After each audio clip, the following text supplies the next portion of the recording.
নবনীরদনিন্দিত কান্তিধরম রসসাগর নাগর ভূপবরং। ओम नमो भगवते वासुदेवाय। ओम नमो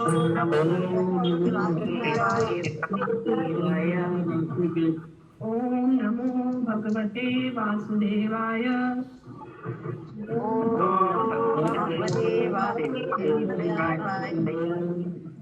ओम नमो भगवते वासुदेवाय। ओम नमो भगवते नारायणं नमस्कृत्यं नरं चैव नरोत्तमं देवीं सरस्वतीं व्यासं ततो जयमुदीरये। नष्टप्रायः भद्रेषु नित्यं भागवत सेवः भगवती उत्तमा श्लोके भक्तिर्भवति नष्ट। कृष्णाय वासुदेवाय देवकी नंदनाय च नन्दगोपकुमाराय गोविन्दाय नमो नमः। मूकं करोति वाचालं पङ्गुं लङ्घयते गिरिं यत्कृपातमहं वन्दे श्रीगुरुदीनतारिणीं श्रीचैतन्य ईश्वरं परमानन्दमाधवम्।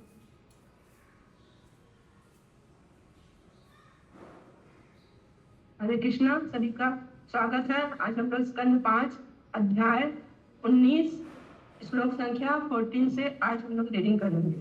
श्लोक संख्या 14। यथा ऐहिक अमुष्मिकं कामलंपटः यथा ऐहिक कामलंपटः सुतेषु दारेषु धनेषु चिन्तयन्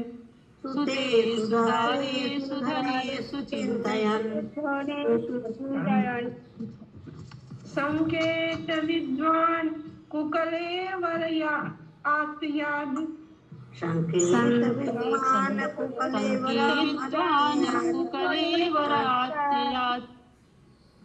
यस्य तस्य यत्नः श्रमेव केवलम्।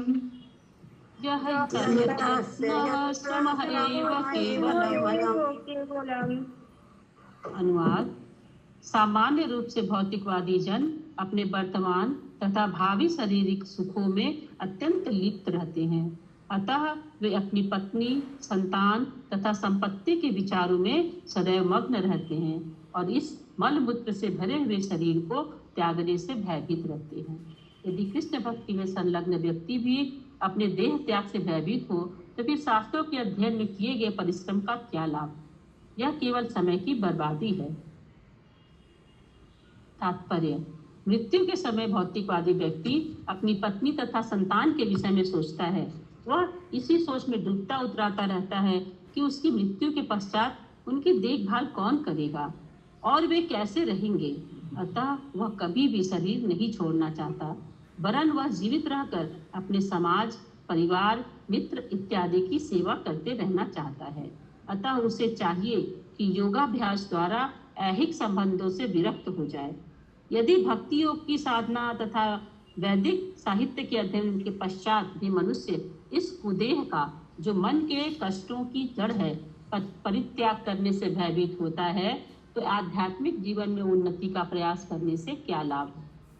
योग साधना का रहस्य शारीरिक लगाव से मुक्त होना है। श्री नरोत्तम दास ठाकुर का कथन है कि देह स्मृति नाही जाय, संसार बंधन कहाँ तार।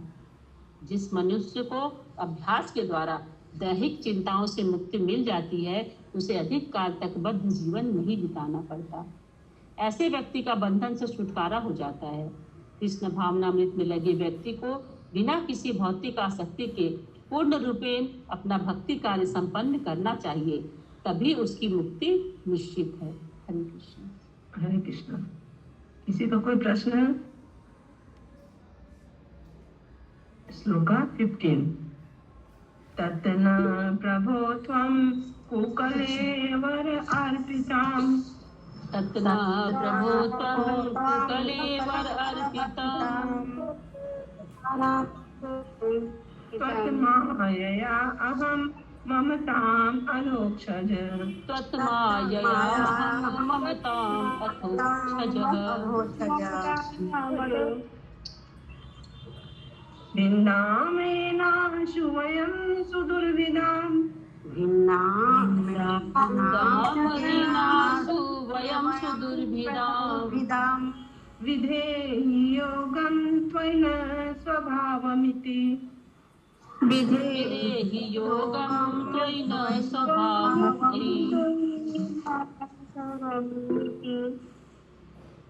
अनुवाद: अतः हे प्रभु, हे अथोक्षज, कृपया करके हमें भक्ति योग संपन्न करने की शक्ति प्रदान करें, जिससे हम अपने अस्थिर मन को वश में कर सके और आप में लगा सके। हम सभी आपकी माया से प्रभावित हैं, अतः हम मल मूत्र से पूरित शरीर तथा इससे संबंधित प्रत्येक वस्तु के प्रति अत्यधिक आसक्त हैं। इस आसक्ति को त्यागने का एकमात्र उपाय भक्ति है, अतः आप हमें यह वर दें। हरे कृष्णा। इंद्राणी माता जी हैंड रेस किए हैं, बोलिए। हरे कृष्ण माता जी, हरे कृष्ण माता जी, सादर प्रणाम। वो जो लास्ट वाला श्लोक आपने बताया ना, नरोत्तम दास ठाकुर ने क्या बोला, वो हमको थोड़ा सुनाई नहीं दिया अच्छे से, तो थोड़ा बोली नहीं। अच्छा। देह स्मृति नहीं जाल, संसार बंधन कहाँ टार। जिसको देह की स्मृति नहीं है, उसको संसार बंधन से कैसे मुक्ति मिल सकती है। और थोड़ा क्लियर किया था आपने, मैंने उस देह के लिए क्या बोल रहे हैं। जिसके ये अभ्यास, जो योग अभ्यास है, उससे यदि दैनिक चिंताओं से मुक्ति मिल जाती है तो अधिक काल तक उसको बद्ध जीवन में नहीं अपने शरीर को बिताना पड़ता। अच्छा अच्छा, ठीक है ठीक है। योग के अभ्यास से हमको ऐसा दैहिक संबंध से मुक्ति मिल जाती है। Okay, thank you. Hare Krishna माता जी। बोलिए। बोलिए माता जी। बांग्लाয় বলে দিবেন মাতা जी। बांग्ला में जानी ना। कौरवी माता जी समझा सकती हैं। बोलून माता जी। कौरवी माता जी आছেন? हरे कृष्ण। इंद्राणी बोले दिन, বাংলাতে বলে দিন, একটু বুঝে দিন।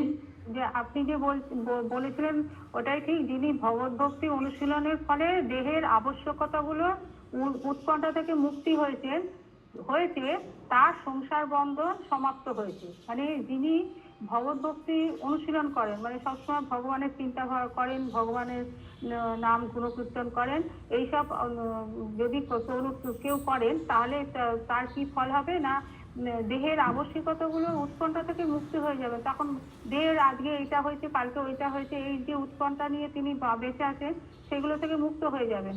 তখন কি হবে, তার সংসার বন্ধনও সমাপ্ত হয়ে যাবে। हरे कृष्ण। हरे कृष्ण। समझ गए माता जी? हाँ माता जी। आगे पढ़े। ठीक है, तात्पर्य पढ़िए। श्रीमद् भगवद गीता में श्री कृष्ण का उपदेश है, मन मना भव मद भक्तो मद्याजी माम नमस्कुरु।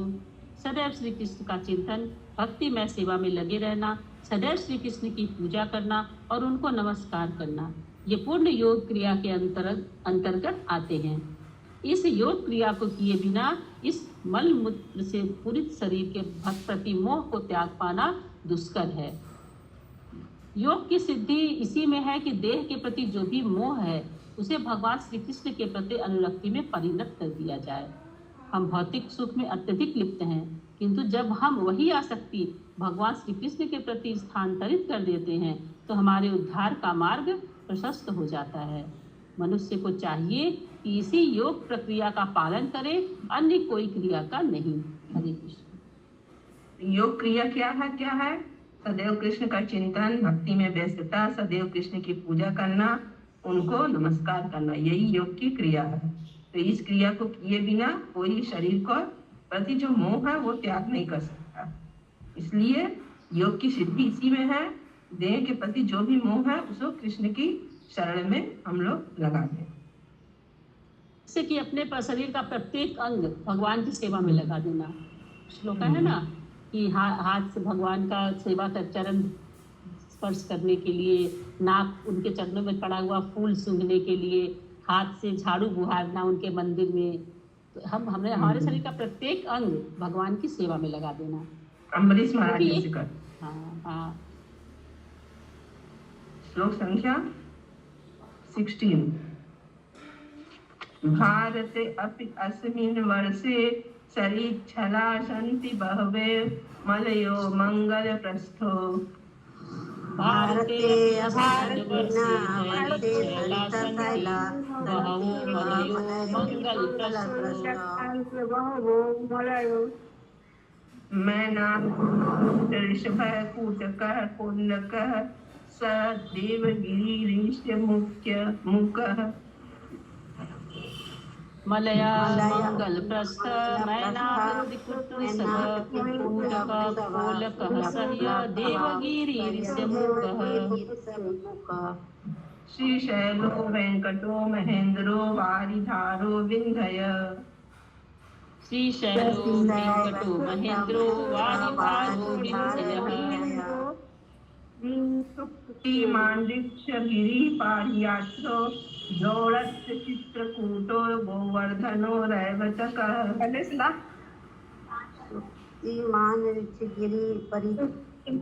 श्रीशैला वेंकट महेंद्र वारिधार विंध्य सुक्तिमान पकुभो नीलो गोकामुख इंद्रकीलः कामगिरी इति चान्ये च ककुभ गोकामुख इंद्रकीलः कामगिरी इति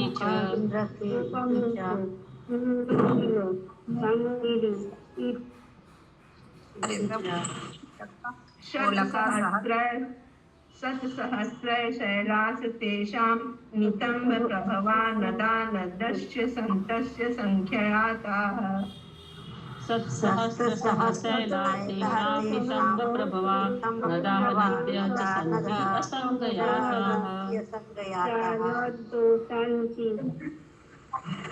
अनुवाद। लीलावृत वर्ष की भांति भारतवर्ष में भी अनेक पर्वत और नदियां हैं।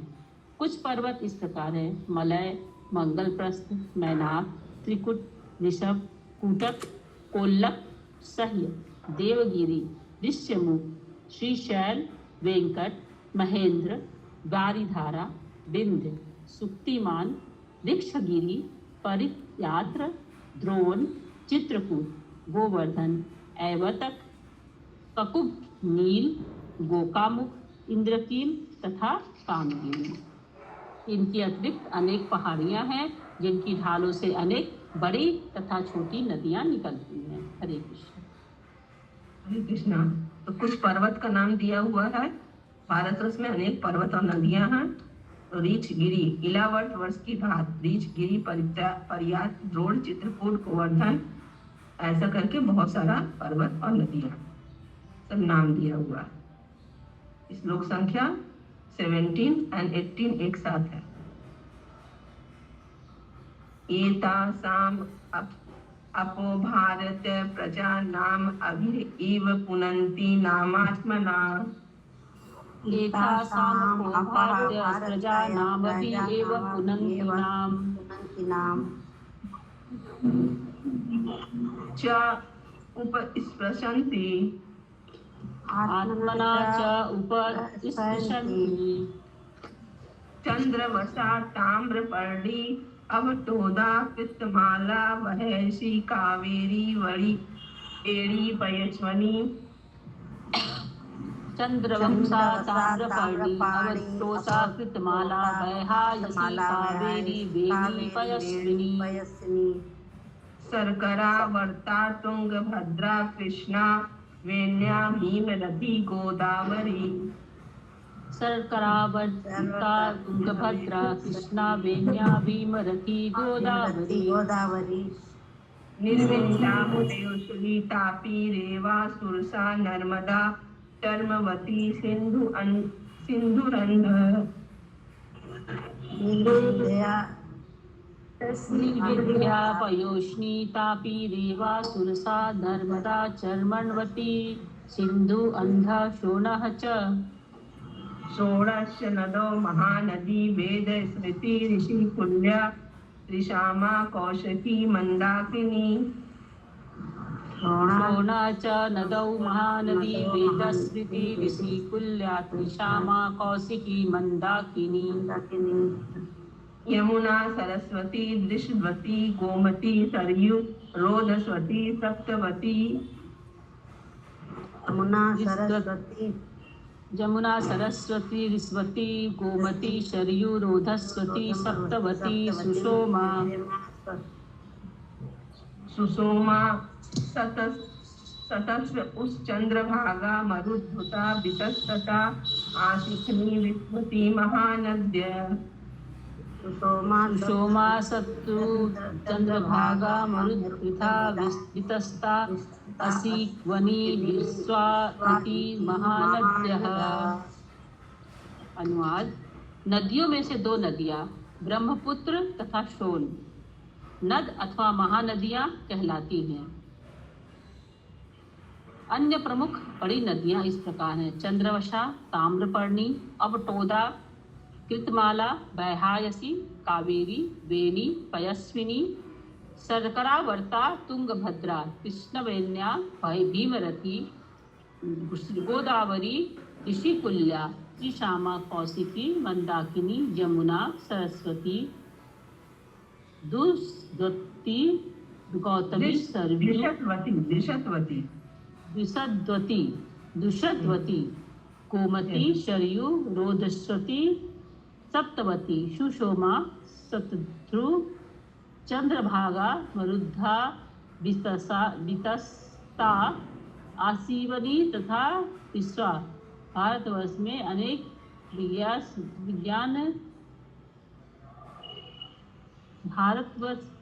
भारतवर्ष के निवासी न माता जी यहाँ से पढ़े ना वासी, भारतवर्ष के वासी, भारतवर्ष के निवासी इन नदियों का स्मरण करने से पवित्र रहते हैं। कभी कभी वे इन नदियों के नामों का मंत्र की भांति जप करते हैं और कभी कभी जाकर इनका स्पर्श करने और स्नान भी करते हैं। इस प्रकार भारतवर्ष के निवासी पवित्र होते रहते हैं। तात्पर्य: ये समस्त नदियां दिव्य हैं, अतः इनके स्मरण, स्पर्श या स्नान से पवित्र हुआ जा सकता है। यह प्रथा आज भी चालू है। हरे कृष्ण। इतना सारा नदी का नाम दिया हुआ है जो जप भी किया जा सकता है और इनका स्पर्श और स्नान भी किया जा सकता है। लेकिन इसके लिए अब कहाँ जाना पड़ेगा?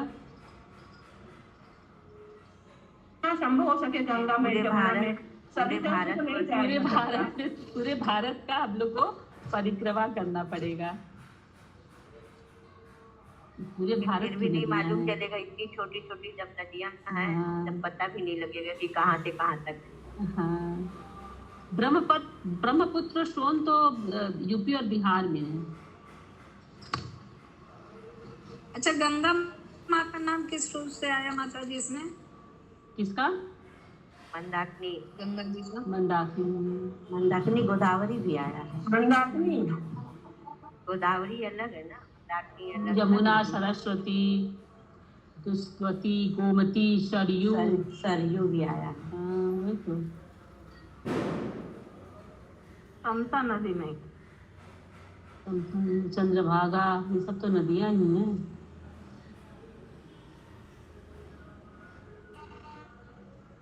श्लोक माता जी 19 नंबर। अब पढ़िए माता जी, बहुत यहाँ पे आवाज आ रहा है अभी श्लोक में थोड़ा सा। अच्छा। अस्मिन्नेव वर्षे पुरुषे लब्ध जन्म भी। अस्मिन्नेव वर्षे पुरुषे लब्ध जन्म भी। शुक्ल लोहित कृष्ण वर्णेन स्व आरब्धेन कर्मणा। शुक्ल लोहित कृष्ण वर्णेन स्व आरब्धेन कर्मणा। दिव्य मानुष नारकतयः बहव्यः आत्मना अनुपूर्णेन। दिव्य मानुष नारकतयः बहव्यः आत्मना अनुपूर्णेन। सर्वा हि एव सर्वेषां विधीयन्ते यथा वर्ण विधानम्। सर्वा हि एव सर्वासां विधीयन्ते यथा वर्ण विधानम्। अपवर्गः च अपि भवति। अपवर्गः च अपि भवति। इस भूभाग में जन्म लेने वाले व्यक्ति गुणों सत्वगुण, रजोगुण तथा तमोगुण के अनुसार विभाजित हैं। इनमें से कुछ अत्यंत महान व्यक्तियों के रूप में, कुछ सामान्य व्यक्तियों के रूप में और कुछ अत्यंत निम्न व्यक्तियों के रूप में जन्म लेते हैं। क्योंकि भारतवर्ष में मनुष्य का विगत कर्म के अनुसार जन्म होता है। यदि प्रामाणिक गुरु के द्वारा किसी भी मनुष्य की स्थिति निश्चित की जाए और यदि उसे 4 वर्णों ब्राह्मण, क्षत्रिय, वैश्य तथा शूद्र तथा 4 आश्रमों ब्रह्मचारी, गृहस्थ, वानप्रस्थ तथा संन्यास के अनुसार भगवान श्री विष्णु की सेवा में रत होने का उचित प्रशिक्षण दिया जाए तो उसका जीवन सफल हो सकता है।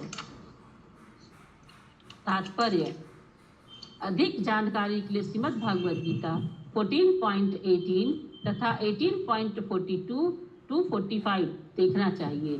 श्रील रामानुजाचार्य ने अपनी पुस्तक वेदांत संग्रह में लिखा है, एवं विधु परा भक्ति स्वरूप ज्ञान विशेषस्योत्पादक पूर्वोक्त हर रूपचीयमान गान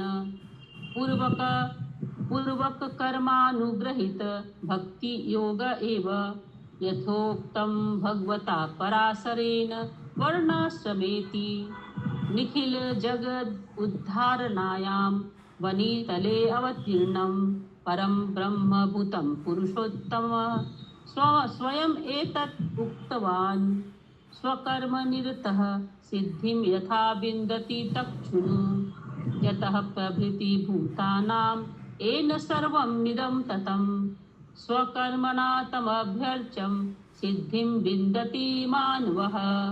महर्षि पराशर ने विष्णु परपुराण 389 से उद्धरण देते हुए संस्तुति की है। वर्णाश्रम आचारवता पुरुषेण परः पुमान् विष्णुराराध्यते पंथा नानत्यतोष कारणम्। पूर्ण पुरुषोत्तम भगवान श्री विष्णु की आराधना वर्णाश्रम प्रणाली में उल्लिखित कर्तव्यों के उचित रूप से पालन द्वारा की जाती है। श्री भगवान को तुष्ट करने का इसके अतिरिक्त अन्य कोई उपाय नहीं है। भारतवर्ष में वर्णाश्रम धर्म का सरलता से पालन हो सकता है। वर्तमान समय में भारतवर्ष के लोगों के कुछ आसुरी विभाग वर्णाश्रम धर्म प्रणाली की उपेक्षा कर रहे हैं। क्योंकि लोगों को यह शिक्षा देने के लिए कोई संस्था नहीं है किस प्रकार ब्राह्मण, क्षत्रिय, वैश्य तथा शूद्र बना जा सकता है या ब्रह्मचारी, गृहस्थ, वानप्रस्थ तथा सन्यासी कैसे बना जा सकता है। अतः ये असुर वर्गहीन समाज चाहते हैं। इससे अव्यवस्था उत्पन्न हो रही है। धर्मनिरपेक्ष सरकार के नाम पर अयोग्य व्यक्ति सर्वोच्च शासनिक पद हथिया रहे हैं। किसी को श्री वर्णाश्रम धर्म के नियमों के अनुसार कर्म करने की शिक्षा नहीं दी जा सकती है, जिससे मनुष्य अत्यंत पवित्र होकर पशु जीवन की दिशा में अग्रसर हो रहे हैं। जीवन का मुख्य उद्देश्य मुक्ति है, किंतु दुर्भाग्यवश मनुष्यों को मुक्ति का अवसर नहीं दिया जाता, जिससे उनका जीवन विनष्ट हो रहा है। कृष्ण भावनामृत आंदोलन संपूर्ण विश्व में वर्णाश्रम धर्म प्रणाली की पुनः स्थापना करते आचार्य का, किंतु दुर्भाग्यवश मनुष्यों को मुक्ति का अवसर नहीं दिया जाता, जिससे उनका जीवन विनष्ट हो रहा है। कृष्ण भावनामृत आंदोलन संपूर्ण विश्व में वर्णाश्रम धर्म प्रणाली की पुनः स्थापना करने, मानव समाज को नारकीय जीवन से घिरने से बचाने के लिए प्रसारित किया जा रहा है। हरे कृष्ण। प्रवर्धित लिखा है कि प्रवर्धित, गिनने से लिए प्रवर्धित किया जा रहा, मतलब मेरे बुक में प्रसारित लिखा है। मेरा भी प्रसारित है। हाँ माता जी, प्रसारित एक ही बात हुआ, प्रवर्धित और प्रसारित। नारकीय जीवन गिरने से बचाने के लिए प्रसारित किया जा रहा है। उसका उच्चार किया जा रहा है कृष्ण भावनामृत का। श्लोक नंबर 20, श्लोक संख्या 20। यो असो भगवती सर्वभूतान अन्यनात्मने अनिरुक्ते अनिनिलयने। यो असो भगवती सर्वभूतात्मन्यनात्मने निरुक्ते निलयने परमात्मनि वासुदेवे अनन्य निमित्त भक्ति योग लक्षणो। परमात्मनि वासुदेवे अनन्य निमित्त भक्ति योग लक्षणो। नाना गति निमित्त अविद्या ग्रंथि ग्रंथेन द्वारेण। नानागति नाना निमित्त भक्ति योग लक्षणों नाना गति निमित्ता विद्या ग्रंथि अंधन द्वारेण द्वारेण यदा यदा महापुरुष पुरुष प्रसंग यदा ही महापुरुष पुरुष प्रसंग। प्रसंग अनुवाद: अनेकानेक जन्मों के पश्चात मनुष्य को अपने पुण्य कर्मों के फलित होने पर शुद्ध भक्तों की संगति का अवसर प्राप्त होता है। तभी उसके अज्ञान रूपी बंधन की ग्रंथि कट जाती है, जो उसके नाना प्रकार के सकाम कर्मों के कारण जकड़े रहती है। भक्तों की संगति करने से मनुष्य धीरे धीरे ऐसे भगवान वसुदेव की सेवा संपन्न करने में लगता है जो दिव्य है, भौतिक जगत के प्रति आसक्ति से मुक्त है, मन एवं वाणी से परे है तथा परम स्वतंत्र है। यही भक्ति योग अर्थात भगवान वसुदेव की भक्तिमय सेवा ही मुक्ति का वास्तविक मार्ग है। तात्पर्य: ब्रह्म साक्षात्कार मुक्ति का शुभारंभ है तथा परमात्मा साक्षात्कार मुक्ति की और एक पग और आगे है। अच्छा, ब्रह्म साक्षात्कार मुक्ति का शुभारंभ है और परमात्मा साक्षात्कार मुक्ति की ओर एक पग और आगे है। किंतु किसी को वास्तविक मुक्ति तभी मिलती है जब यह समझ लेता है कि वह पूर्ण पुरुषोत्तम भगवान का शाश्वत दास मुक्ति हित्वा अन्यथा रूपम स्वरूपेण व्यवस्थिति। इस भौतिक जगत में देहात्म बुद्धि से प्रत्येक प्राणी विपरीत दिशा में कार्य कर रहा होता है। जब वह ब्रह्मभूत आध्यात्मिक अनुभूति प्राप्त हो जाता है तो उसे यह ज्ञात होता है कि वह देह नहीं है और जीवन का देहात्म बोध वृथा तथा विपरीत दिशा में ले जाने वाला है। तब उसकी भक्ति प्रारंभ होती है। श्रीमद् भगवद गीता 18.54 में भगवान श्री कृष्ण कहते हैं, ब्रह्मभूत प्रसन्नात्मा न सोचति न कांक्षति समः सर्वेषु भूतेषु मद्भक्तिं लभते पराम। इस प्रकार आध्यात्मिक अवस्था में स्थित पुरुष को तत्काल परम ब्रह्म की अनुभूति होती है और वह पूर्णतया आनंदमय हो जाता है। वह न तो शोक करता है न ही किसी वस्तु की इच्छा ही करता है। वह समस्त जीवों में समभाव रखता है। इस अवस्था में उसे मेरी शुद्ध भक्ति प्राप्त होती है। भक्ति ही वास्तविक मुक्ति है। जब मनुष्य पूर्ण पुरुषोत्तम भगवान के सौंदर्य से आकर्षित होता है और उसका मन उनके चरण कमलों में सदा लगा रहता है, तब उसे वे सभी विषय नहीं रुचते जिनमें आत्म साक्षात्कार में बाधा पहुंचती हो। कहने का तात्पर्य यह है कि समस्त प्रकार के भौतिक कर्मों के प्रति उसका आकर्षण जाता रहता है। तैत्तिरीय उपनिषद 2.7 में कहा गया है, जो एक एस ही एव आनंदयति। अच्छा, एस हीव आनंदयति यदा हि वैस एतस्मिन् दृश्यते आत्मये अनिरुक्ते अनिलयने अभयं प्रतिष्ठां विन्दते अथ सो अभयं गतो भवति। जब जीवात्मा यह समझ लेता है कि उसका सुख आत्म साक्षात्कार पर निर्भर है, तो आनंद का मूल तत्व है, और जब वह निरंतर सर्वोपरि श्री भगवान की सेवा में निरत रहता है तो वह सिद्ध तथा आनंदमय जीवन बिताने लगता है। बड़ा बड़ा श्लोक दे दिए। किसी का कोई प्रश्न है तात्पर्य से या अनुवाद से? भगवान का शरण ग्रहण करिए, यही इसका मेन पॉइंट है। एत देव ही देवा गायन्ति। एतद् देव गायन्ति। अहो अमीषां किम अकारि शोभनम्। अहो अमीषां किम अकारि शोभनम्। प्रसन्न येषां स्विदतु स्वयं हरि। प्रसन्न येषां स्विदतु स्वयं हरि। हे जन्म लब्धं निषु भारत आजिरे। ये जन्म लब्धं निषु भारत आजिरे। मुकुंद सेवा औपिकं स्पृहा नहीं न।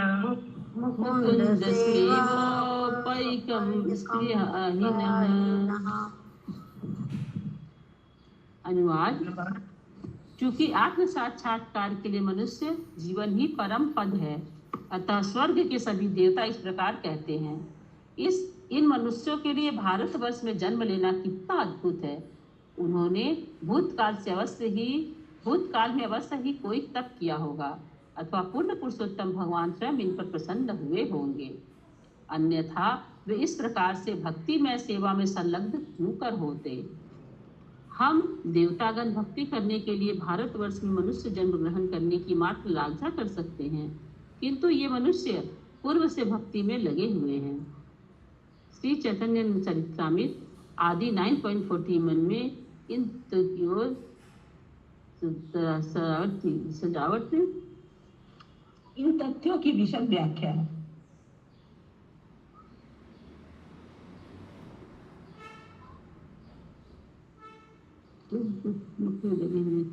तात्पर्य। श्री चैतन्य चरितामृत आदि 9.41 में इन तथ्यों की ओर अधिक व्याख्या दी गई है। भारत भूमिते हलो मनुष्य जन्मतार, जन्म सार्थक करी करो पर उपकार। जिसने भारत देश में मनुष्य का जन्म प्राप्त किया है। हरे कृष्ण माता जी मनुष्य जन्म जार तार नय। हाँ, अच्छा जार। आप बोलिए माता जी इस श्लोक को अच्छे से। भारत भूमिते हईल मनुष्य जन्म जार, जन्म सार्थक करी करो उपकार। जिसने भारत देश में मनुष्य का जन्म प्राप्त किया है, उसे अपना जीवन सार्थक बनाना चाहिए और फिर अन्य लोगों के लाभ के लिए कार्य करना चाहिए। भारतवर्ष में भक्ति करने की अनेक सुविधाएं प्राप्त हैं। यहाँ के अनेक आचार्यों ने अपने अनुभवों का योगदान किया है और श्री चैतन्य महाप्रभु ने स्वयं प्रकट होकर भारतवर्ष के निवासियों को यह शिक्षा दी है कि किस प्रकार आध्यात्मिक जीवन में आगे बढ़ना चाहिए और किस प्रकार श्री भगवान की भक्ति में स्थिर होना चाहिए। सभी दृष्टि से भारत देश ऐसी विशिष्ट भूमि है जहाँ मनुष्य भक्ति को सरलता से समझकर अपने जीवन को सफल बना सकता है। यदि कोई मनुष्य भक्ति में सफलता प्राप्त करके विश्व के अन्य भागों में भक्ति का उपदेश देता है, तो इससे विश्व भर के लोग लाभ उठा सकेंगे। हरे कृष्ण। तो हम लोग के गुरु श्रील प्रभुपाद जी ऐसा करके भक्ति में सफलता प्राप्त करके विश्व के कितने कोनों में गए और कितने लोग उससे भक्ति का लाभ उठाए। भारत से ज्यादा बाहर के लोग भक्ति में कर रहे हैं। श्लोक संख्या आज का अंतिम श्लोक 22। किम दुष्करेण कर्तुभि तपोव्रत, किम दुष्करेण कर्तुभिस्तपोव्रत, दानादिवीर्वाद्युजयेन फल्गुना, दानादिवीर्वाद्युजयेन फल्गुना, न यत्र नारायण पाद पंकज, नायत्र नारायण पाद पंकज, स्मृति प्रमुष्ट अतिशेन्द्रिय योत्सवात्, स्मृति प्रमुष्टातिशेन्द्रियोत्सवात्।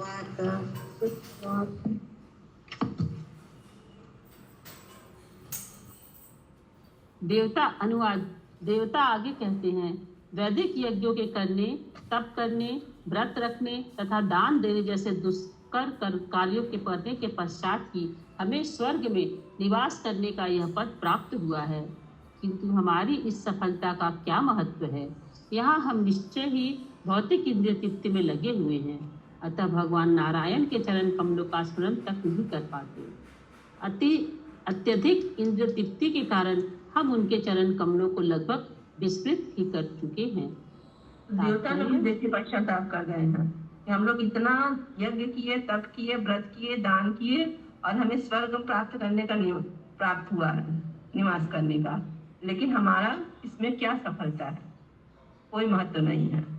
हम लोग नारायण के चरण कमल को भूल चुके हैं। तात्पर्य। भारत देश की इतनी महिमा है, यहाँ जन्म लेने वाले को न केवल स्वर्गलोक का लाभ होता है, वरन वे साक्षात श्री भगवान के धाम को वापस पहुँचते हैं। श्रीमद् भगवद गीता 9.25 में भगवान श्री कृष्ण कहते हैं, यान्ति देवव्रता देवान् पितॄन् यान्ति पितृव्रताः भूतानि यान्ति भूतेज्या यान्ति मद्याजिनो अपि माम्। देवताओं को पूजने वाले देवताओं के बीच जन्म लेते हैं, पितरों को पूजने वाले पितरों को, भूतों को पूजने वाले भूतों को, और जो मेरे भक्त हैं वे मुझको ही प्राप्त होते हैं। भारतवर्ष के निवासी सामान्य रूप से वैदिक नियमों का पालन करते हैं, जिससे वे महान यज्ञों को करते हुए स्वर्ग लोकों को प्राप्त हो सकते हैं। किंतु इतनी बड़ी उपलब्धियों का क्या लाभ? जैसा कि श्रीमद् भगवद गीता 9.21 में कहा गया है, क्षीणे पुण्य मत्तलोकम विशंति। यज्ञ, दान तथा अन्य पुण्य कर्मों के क्षीण होने पर मनुष्य को मर्त्यलोक में वापस आना पड़ता है और पुनः जन्म और मृत्यु के कष्टों का अनुभव करना होता है। किंतु यदि कोई कृष्ण भावना भावित हो जाता है तो वह भगवान श्री कृष्ण के पास वापस जा सकता है।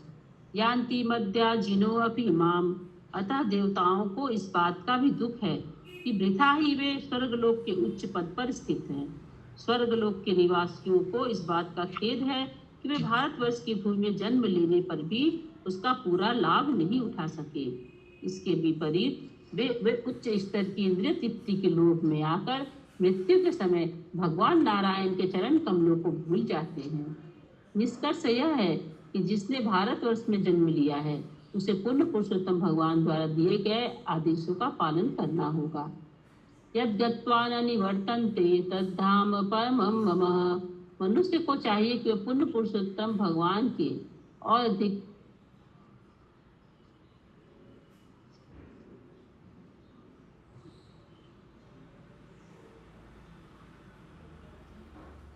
मनुष्य को चाहिए कि वह पूर्ण पुरुषोत्तम भगवान के धाम अर्थात वैकुंठ लोक या फिर गोलोक वृंदावन वापस पहुँचे, जहाँ वह पूर्ण पुरुषोत्तम भगवान के संग आनंद पूर्वक शाश्वत जीवन बिता सके। हरे कृष्णा। हरे कृष्णा। श्रीमद् ग्रंथ भागवतम की जय। श्री जय। प्रभुपाद की जय। जय।